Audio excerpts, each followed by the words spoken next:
Hi everyone, welcome to the Memoir Challenge, day 4. Today's topic was vacation memories. That was the prompt for writing. And I did want to announce before I get started that tomorrow, I know there's a lot of people who maybe missed hearing their story or want to hear something again or just missed it altogether. Tomorrow at 1 o'clock, I am going to be replaying all the previous and this memoir video instead of what is scheduled, which I think is oddly satisfying videos, which are fun to watch, but it's no memoir. So we're playing all the memoir videos tomorrow, which is Friday, starting at 1 o'clock. So if you've missed any or you just want a chance to sit down and listen to some of your neighbors' stories, join us on 2501. Okay, I'm gonna get started with my wonderful yellow envelope that came from Mr. Howard Rosso. We read a little bit of his story, his history yesterday. So it turns out he actually wrote this in 2007. A lot of his memories and everything, trying to keep track of everything and have it written down and set aside for a rainy day. So it's really nice that we're able to have access to this and yeah, so this was written a while ago. And so it's kind of just a whole general story of his life, a memoir. So I had to flip through to kind of find a vacation one, and this isn't really a vacation one, but it's something fun. And this one's short and sweet, but I thought it would be nice to share. Okay. It was good to be back in Armada, where I could take up with old friends. During the summer, they had free band concerts on Main Street, one evening at each week. We kids played tag among the crowd, had a dime to spend, 5 cents for a double-dipped ice cream cone, and 5 cents for a candy bar. In the fall, about a week after school started, the Armada Fair opened. They closed the school for 2 days. One of my friend's dad was the fair treasurer, so we got in for free.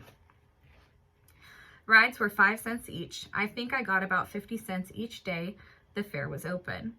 It was as big an event as going on to Cedar Point for the day, except for we had 4 days. The winter of 1935 to 1936 was especially severe. Lots of snow and very cold. We had good sledding on the hill above the frozen creek. We kids about 10 years old were tolerated by the older ones from high school. In fact, Bud was able to drive, and one Sunday afternoon, with about 2 of his friends and 2 of mine, we went out and traveled a little country road with snow on it. Bud drove, and the rest of us hung on the bumper on the rear of the car on our sleds. We had a lot of fun that afternoon. No one was hurt. In 2007, this kind of behavior would not be tolerated. Not so sure about that, Howard. When I lived in Utah, there were a bunch of boys that did silly things like that too. All right, I'm going to flip ahead a little bit in his story because there's also a little bit of traveling here. And this kind of leads into his love story, which I promise we will continue tomorrow, but we're going to read a little piece of this right now. In the middle of January 1946, I was stationed in Fulda, Germany. I was given a furlough. I chose to go to England, where everyone spoke English, and I had always wanted to visit that country. We traveled on the back of a 2.5-ton truck to Paris. I stayed overnight in a transit hotel operated by the Army. The next morning, we got on a train and traveled to the port of Le Havre. There, we boarded a ship that took us to Southampton, England. While on the ship, I met a nice fellow, and we traveled by train from Southampton to London together.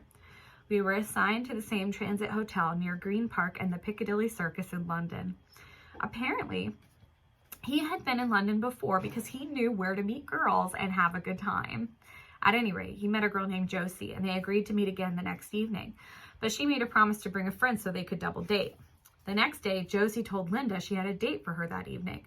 They were both attending Pitman College, a business school at the time. Linda told Josie she already had a date with a British naval officer for that evening. Josie, who was a very forceful person, told Linda to tell him she had to visit a sick friend in the hospital. Needless to say, the naval officer wasn't happy with the excuse. Nonetheless, when the fellow showed up for his date with Josie without a date for Linda, Josie was furious. Linda told her to forget it and wanted to return home for the night, but Josie insisted they return to the hotel and find a date for Linda. It so happened that I was walking through the lobby to make a telephone call to inquire about railroad schedules to Scotland and had planned to go to Edinburgh for 2 or 3 days. When he came dashing into the lobby, he came up to me and asked if I had any plans, as he had a date for me. Needless to say, I jumped at the chance for a date. Now, blind dates could be disastrous or they could be great. I was pleasantly surprised to see Linda, a beautiful young woman with strawberry blonde hair. We went dancing at the Lyceum, a popular ballroom in London during World War II and still operating in 2006. No, I have never been a good dancer, but Linda was very light on her feet, so she avoided getting stepped on too much. After dancing, we went to an Italian restaurant. They served a plate of spaghetti as an appetizer. Well, I was at a country boy, not to wear a sophisticated city life. So I proceeded to have a second helping. Apparently, my appetite really put Josie off because she made a remark to Linda about it at school the next day. Linda was finished with classes by noon, so we agreed to meet at the Piccadilly Underground station and have lunch together. I had indicated to her the evening before that I was interested in seeing the historic sights of London. Now, I don't recall discussing what had happened to Josie and her boyfriend, but we didn't see them together again. I was the first American soldier that Linda had dated, but we seemed to hit it off from the start. We visited the Tower of London, Westminster Abbey, St. Paul's Cathedral, including walking up the Whispering Tower, and many other tourist sites over the next 10 days. The weather was damp and London would get the heavy fog they were famous for. I got a terrible cold. While at the show one afternoon, Linda pulled an orange out of her pocket and handed it to me. I probably put it in my pocket to eat later. Little did I know she had expected us to share the orange while watching the show. She hadn't eaten an orange in over 5 years. I didn't hear about her plans for the orange until after we were married. But then I heard about it several times, as did our friends. That's a cute story, Howard. And that's like a love story and a vacation. You get furloughed and you meet the love of your life. That's pretty great. All right. Our next story comes from one of our life enrichment coordinators, Miss Ashley McCarthy. Vacationing at Callaway Gardens. Nestled in the mountains of Georgia is a camp called Callaway Gardens. It is a vacation spot in the Pine Mountains, Georgia, that has much to offer people of all ages. My family started going to Callaway Gardens when I was about 8 years old. We would drive up every year the week of my birthday, July 2nd, and rent the same cabin. The surrounding cabins on our cul-de-sac were rented by the same people every year as well. They always waited for us to arrive, and we would do the camp itinerary together. On my birthday, the neighbors would throw me a surprise birthday party. Over the years, I had to pretend I didn't know something was being planned. My mom would make the same cake decorated like the flag, blueberries for the stars, strawberries for the stripes, and make them from scratch. I remember how special these times were. We got to spend time as a family and appreciate the fact that we were lucky to travel. Some of my favorite memories from Callaway Gardens are paddle boating, the FSU, flying high circus, putt-putt golf, water skiing, riding the many trails on bikes, the butterfly center, and the chapel. Words cannot describe what this place means to me. At Callaway Gardens, I finally belonged and didn't have to shed tears because I was different. Callaway Gardens will always hold a special place in my heart. I will treasure it, and my hope is that others will see the beauty in this world. Love, Ashley M. Thank you, Ashley. That's really sweet.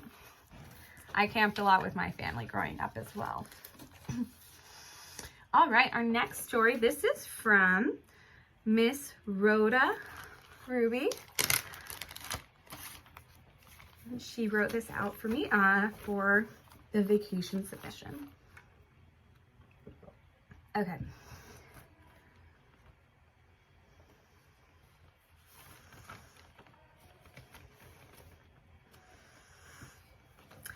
She starts with, Dear Cecilia, may I write about several of the topics that were requested?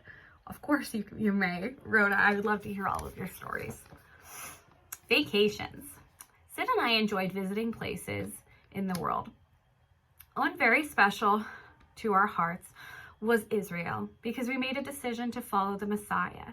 Because no matter how wonderful our lives are here on earth, it's the eternity that really matters.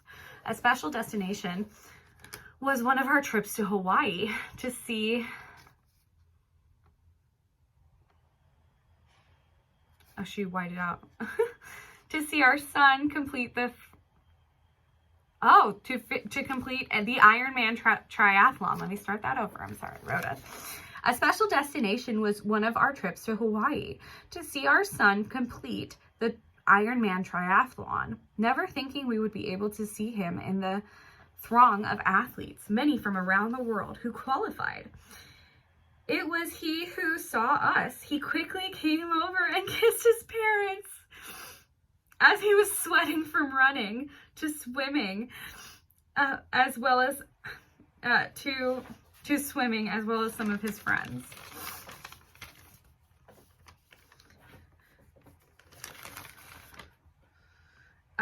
Dale, as well as some of his friends, that's their son's name, Dale, as well as some of his friends, convinced me to move to senior living. Move to this type of senior living. And then she goes on to write about her best friend. As for a best friend, one of them would be a friend from the Philadelphia Naval Shipyard, where we met after graduating high school. Anne, who now lives in a senior living location in a center city, Philadelphia, was a secretary and I was a receptionist. Anne was engaged to Matt and I to Sid. Matt served in the Air Force and Sid in the Army. While they were away, she and I would go out together to eat or see a movie. Not a time goes by that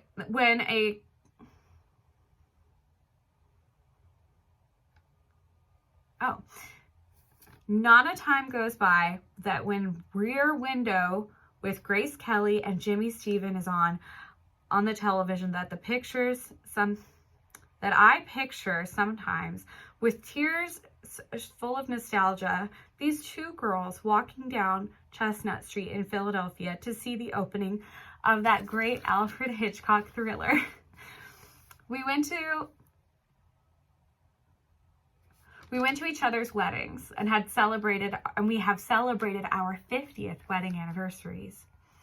We've seen each other and talked on the phone, and times a mutual friend had a gathering of us meeting at a restaurant by the waterfront in Philadelphia to be interviewed by a television personality.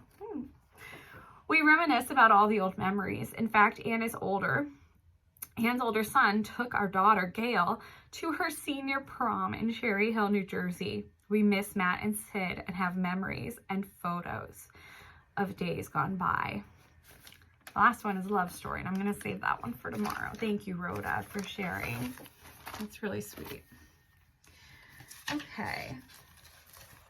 Our next vacation story. Oh, we've got a lot today. Okay, this one is from another life enrichment coordinator. If you haven't met her yet, she's the one with the very, very short hair, Justice. Okay, Vacation Memories by Justice. A little family background. My dad is from Palestine and his family currently lives in Jordan. In 2009, my family went to Jordan for 6 weeks. This was the first time out of the country for everyone but my dad. For the most part, it was a wonderful trip. We went to the Dead Sea, the Red Sea, the fresh hot water springs, Wadi Rum, and Petra. Those were some of the coolest experiences of my life. But the best part of that trip was getting to meet my Tata. She is my grandmother. Unfortunately, she can't speak English, but she's one of the most amazing women. She raised 9 children and supported her family after my grandfather passed. Leaving her was one of the hardest things. A grandmother's love is unconditional and knows no barriers of language. Attached is a picture of her and I from the last visit I had with her when she visited the United States in 2017. And she attached a picture. And there's Justice. And there's her Tata, her grandmother. And then this one, she's got the whole family. That's really beautiful. Thank you, Justice, for sharing that. You are right. A grandmother's love has no bounds. Okay. Our next submission is from Pat Yearling. And we read one of her stories yesterday, so thank you, Pat. I really like, you're a very talented writer. All right. The Germans are known to be #1 in travel. They love to get out and explore nature and experience new things. It is easier for them to do so than Americans because they are so lucky to have at least 30 mandatory paid vacation days. Plus, these are not to be used as sick days. I would say Carl has the ultimate travel bug, always wanting to be on the go. He was always eager to show me the sights, as I had quite some catching up to do, not having traveled much even in the United States. His group supervisor at the Opel plant had swarmed about pension in Italy. His family had visited a number of times and recommended it to Carl. We didn't have much money to spend, but this sounded like something we could swing. Pensions are common through continental Europe, and the typical mom-and-pop businesses, bed and breakfast, but also lunch, dinner, and other commodities. Reservations were for May. Since we didn't have any school-age children, it was always preferred those employees leave the school vacation times for those who did. And we paid in advance with a bank draft, which turned out to be a blessing. We owned a baby blue Opel Kadett at the time, which was our means of transportation. We took Helmut's Pathfinder, the German Boy Scouts pup tent, and planned to camp overnight on the way down to save money. The majority of the time, we would stay in the Italian pension. Carl is one of those drivers who knows where he's going. It's straight there, no stopping unless for restroom necessities or eating, and no deviations. That meant once the car was packed, it's go, go, go until the destination is reached. The plan for the first day was to drive to the Autobahn South crossover at the Strasbourg-French border and then drive south across Paris as far as we could go until dark. Driving went smoothly and we made good distance, all the way to the Avignon on the Rhone. The camping place wasn't far from the river, and being dark when we arrived, we didn't have a very good overall view of the place.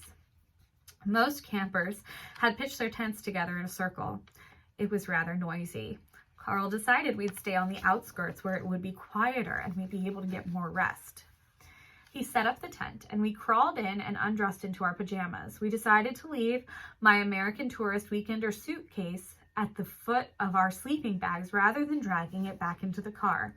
We didn't need our belongings in the morning anyway. We drifted off to sleep immediately. In the night, I felt a stir and woke up to light shining through and saw my little suitcase being pulled out. I yelled. Carl woke up with my commotion, and once he grasped the situation, jumped and ran out of the tent. It was too late. It was also very dark and impossible to see far. The thief was gone. We inspected the damage to the tent. The intruder had sliced the end with a knife for easy access. Being a light sleeper, I saw him the moment the light appeared. He had just time to grab that one piece of luggage. It was enough. I had tucked our checkbook in the side pocket, planning to get cash at banks as needed. This was serious. There weren't credit cards back then. We had limited cash with us and were afraid the thief might try to forge some checks with those in the suitcase. And I fretted that my American cashmere sweater set was in there too. But that was the least, and in the end didn't matter. The next morning, we marched to the local police station to file a report. This was my second day ever in France. I didn't speak the language, and I felt very intimidated. Carl was the worldly one and did his best to convey to the policemen what had happened. They weren't too obliging or helpful. Carl insisted on speaking to someone who understood English. It took hours before an officer took our report and managed to notify the central bank about the stolen checkbook. That was our biggest concern. He told us there was little chance of getting the suitcase back. It was probably at the bottom of a river.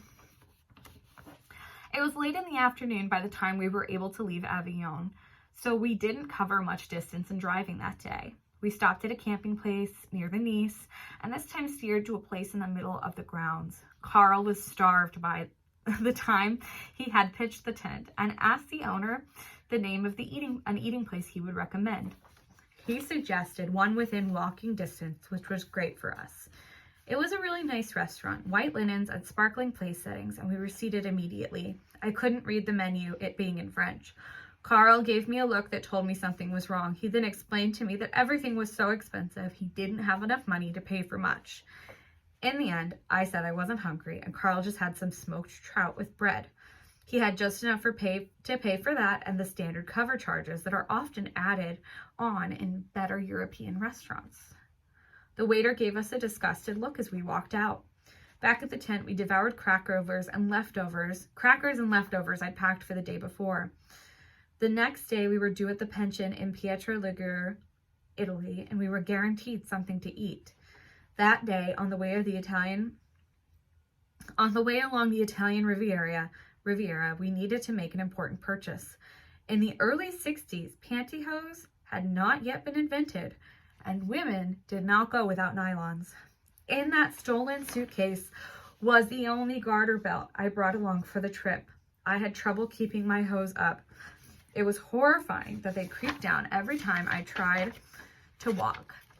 Carl had taken Italian language night classes and was confident he would do better than in the French police station. Back then, most stores were small and family owned, no matter what country it was. We stopped in a small village called Bordighera at a place that looked like it might have garter belts for sale. We walked in and were greeted by two Italian signoras. Italian lesson did not give Carl the word for women's garter belt, so the charade began. At first, we looked around the shop, hoping to spot the display box. No luck. Then Carl points to me and his belt. They shake their heads negatively. He tried again. Again, they did not. They did not understand what he was trying to get across. Finally, I hitched up my skirt, showed my hose hanging loosely, and drew a line to my waist. They understood. There wasn't much of a selection, and certainly nothing fancy. I was just glad to have anything which would hold my hose up. It was embarrassing to have them dangling down when I tried to walk. That problem solved, we continued on to the pension Miriam. It was situated right in the town, just 1 block from the beach. It was very clean, and we often ate our meals with the family. I had the opportunity to watch the women in the kitchen cooking. They would show me how to roll out the pasta dough and how to make the filling for raviolis. I would help them form tortellini. The best part was getting to eat the fresh pasta for our meals. Everything was delicious. The 2 weeks we were there were simply fabulous. We were pampered. We were sunned on the beach. We walked to the town. It was Palmery. Carl wanted to show me Venice on the way home. Again, we found a camping spot in the mainland. The next day, we explored the streets and canals, absorbing the unique atmosphere. We walked by a small shop which sold Murano glass, and decided to look around. I found a darling, colorful rooster, which I wanted to buy for my mother as a gift. The price was manageable with what we still had left. The sales clerk said she'd wrap it very good for us, but she needed to do so in the back room of the shop. While she was gone, I heard a crash like glass splintering. Our thoughts were that she'd dropped our piece, but she assured us that wasn't the case when she returned. We took the package as it was and left. The next morning, as we packed the tent again, Carl decided he was going to drive straight through the Swiss Alps and home. The weather had been very cold in Venice, and we were not equipped for the mountains. Our funds were too low to stay overnight in a guest house. We were young and energetic, so the long stretch wasn't a problem at all. Unpacking, we decided to have a look at the glass rooster. Surprise, or not so surprised in the end. The box was full of broken pieces, not of the rooster, but a clown. We had been gypped. The lady knew we wouldn't look until home, and it had been too late to do anything about it. We never bought anything like that again without being present when it was wrapped. Thank you, Pat. That sounds like a wonderful adventure. All right.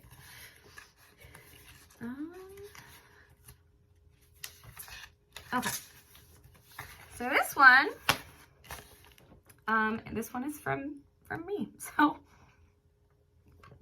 I don't have a big vacation story, but I've got snippets, so. All right, most vacations growing up were road trips, going to and from our next move. I've been on 7 coast-to-coast road trips in my life, all from moving in my military family. My family loved road trips. We would all listen to audiobooks, and the kids would have different coloring or puzzle books to do in the back of the car. I have scattered memories of these trips, so here are a few snippets. One summer, we had been driving through Mississippi, and my dad didn't make a camp reservation, thinking he could drive through the night. He got tired, though, and pulled over at a rest stop to sleep. My sister and I felt exhausted and grimy from the long day on the road, so we decided to go into the rest stop to wash our hair and brush our teeth in the sink. When we shined the flashlight on the ground, we screamed in horror. Oh wait, sorry, I skipped a sentence. The car was parked a bit far from the bathroom, so we brought a flashlight and started walking. When we shined the light on the ground, we screamed in horror. There were roaches everywhere. Every step we took, hundreds of roaches scattered to get out of the way. We were in flip-flops and pajama shorts, and we ran as fast as we could from the car to the bathrooms and had to spend a few minutes calming down before we braved the return trip. We still washed our hair and brushed our teeth, though. Roaches could not disrupt our vanity. Once we were in South Dakota during a tornado, and the campground we were staying at wasn't safe, so they evacuated all of the campers into the laundry room.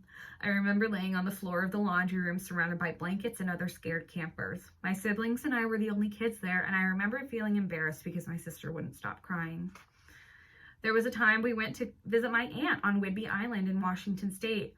We had to take a ferry to get there, and while we were standing on the deck, a seagull landed on my brother, stole his cracker, and bit his finger pretty badly. Later, another seagull pooped on my dad's shoulder.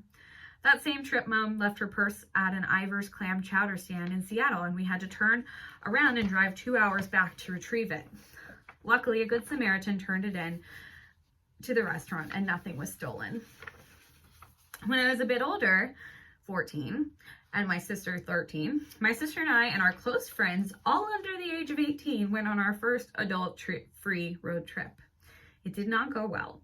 The car ran out of gas and we couldn't find a gas station, and we coasted for an hour on empty before we found it. When we finally got to our destination, we immediately locked the keys in the car. It was a Mercury Sable with a keyless entry code on the door handle. After 4 hours of crying in a parking lot, my friend Cosette, the oldest and only legal driver, finally guessed the right code, and we were able to get to her aunt's house where we were staying that night. At some point on that trip, there was a truck full of rowdy boys that followed us in the night, and we were all really scared and didn't know what to do.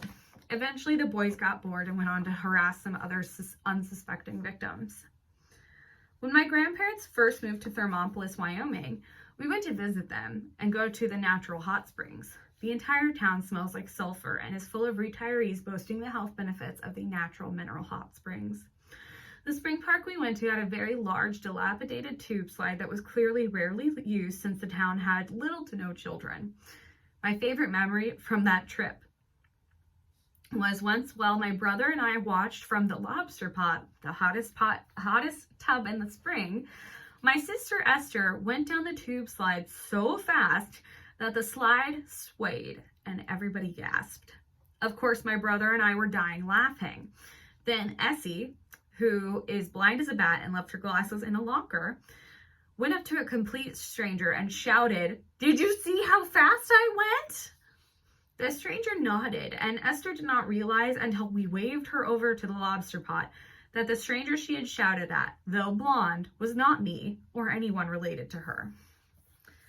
The only real vacation my family ever had, real as in it wasn't a trip to move or to visit a family member, was when I was 19. We went to a resort called the Kalahari near Columbus, Ohio, and the theme park Cedar Point. The Kalahari had a wave rider, artificial surfing experience, and my family still laughs about how bad we all were at it, especially my sister Esther, who is too tall and has no sense of balance. I tried to find the video of my family on the wave rider for you guys because it is pretty epic, but I failed. This is a picture of my family. I'm not in this one because I'm taking the picture, but this was on our trip to the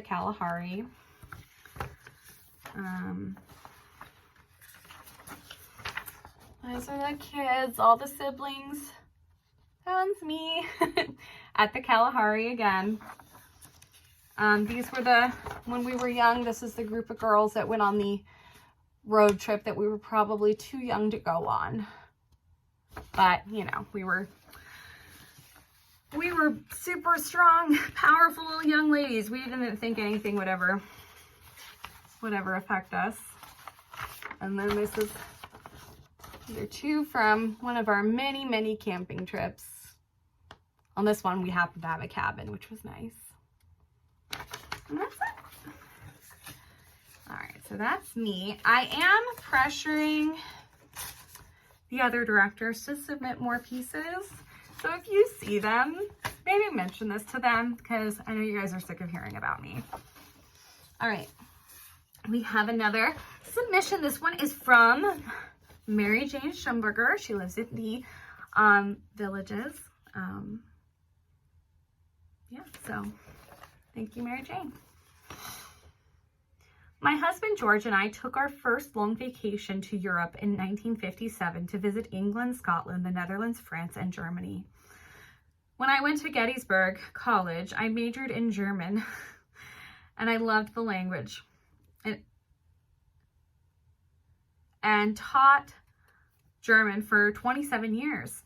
It was during those years when I took approximately 350 students to Germany, Austria, and Switzerland 4 times during Easter vacations. 2 other times I took adults and added Czech and the Czechoslovakia.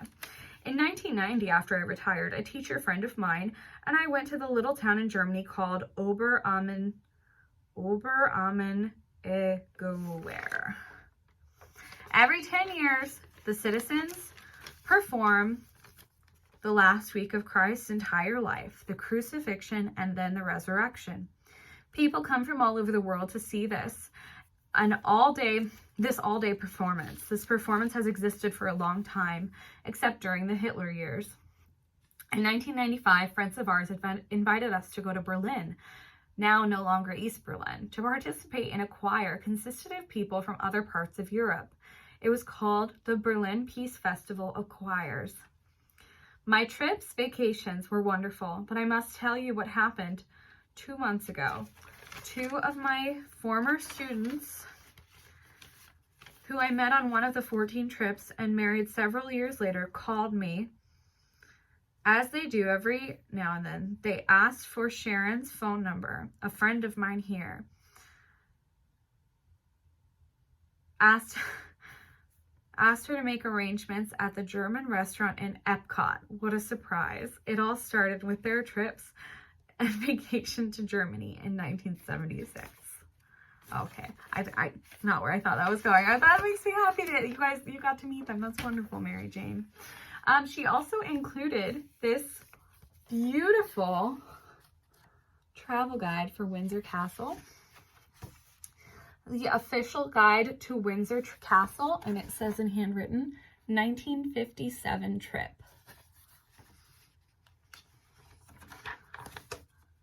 Let me show you that picture. That's really, I mean, this is just the outside of this book is beautiful. I mean, that's really spectacular. You saved it for so long. Thank you, Mary Jane.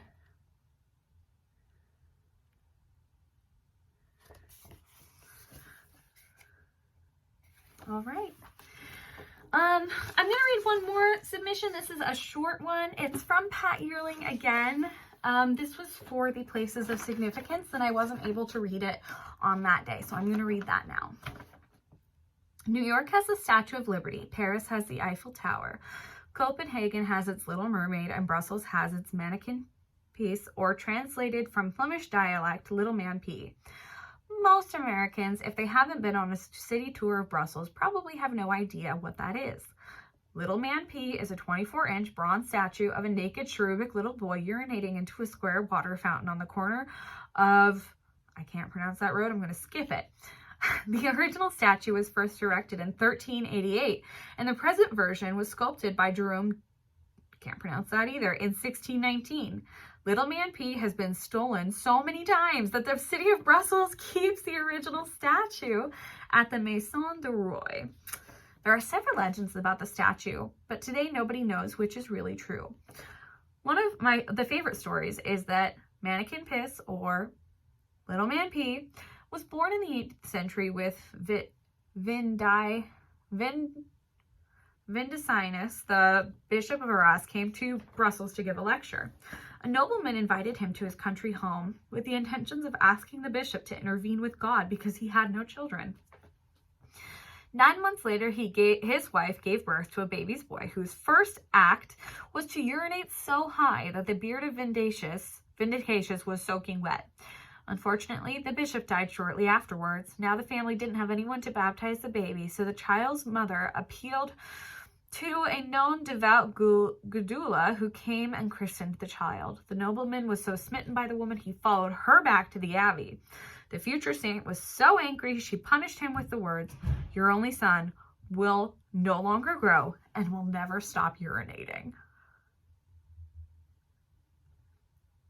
Mannequin Peace became the first cover in 1698 as a gift from Prince Maximilian of Bavaria and has since received over 400 cover costumes from dignitaries and celebrities. There is a colorful ceremony daily with brass and band fanfare to commemorate the changing of his clothing, including speeches from the mayor and other cities. The cover for that day might coordinate with the holidays, special events, birthdays, or whatever is dreamed up. Americans have also contributed to his covers. Mannequin Piss has costumes as Sioux Indian, Sergeant Major of the Military Police USA, Texas Cowboy, Artillery Soldier of the Massachusetts Company, American Ice Hockey Player, American Legion uniform, King Kamehameha of Hawaii, Dancer from Pora Pora, Hawaii, Union Soldier of the Civil War, Pioneer of the Wild West, American Revolution combatant, Elvis Presley, and even Mickey Mouse. All of his covers are on display in the museum. In September 2002, a Belgian-born man started a waffle stand and displayed a replica of Little Man P pouring water out of a small fountain at the Orlando Fashion Mall. Shoppers were so shocked they complained to the officials, and the statue had to be removed. Americans are so prude, and they take such offense at such a harmless thing, and therefore they are glad the Belgian people allow Mannequin Piss a cover day by day. Thank you, Pat. I think that was a perfect finisher for today's wonderful array of stories. I'm looking forward to tomorrow's love stories. So send me your love stories. I know everybody has one. It doesn't have to be yours. It can be about your parents. It can be about your sister. It can be about your kids. Tell me who you love. All right. I'll see you guys all later. Have a great day. Bye.